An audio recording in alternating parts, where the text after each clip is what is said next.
Kapulisan sa Talisay City andam na sa irang security deployment alang sa Sinulog Grand Parade. Ilabi na kon sa SRP gyud kini pahigayon.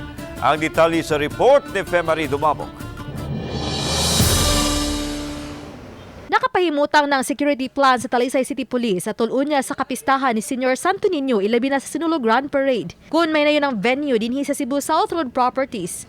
Usa lang kini ka kilometro ang gilayon gikan sa boundary sa Cebu City ug Talisay City. Usa sa gipangandaman sa mga pulis mao ang pag-awas sa mga tawo nga mosalmot ug mutan-aw sa Sinulog Grand Parade.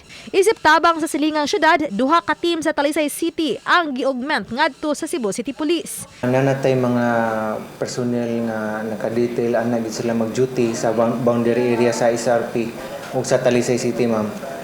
Kana siya kuyog na nato ang mga personnel po sa City Tuda para ato ang ma-secure pod ang spillover sa Mananaway.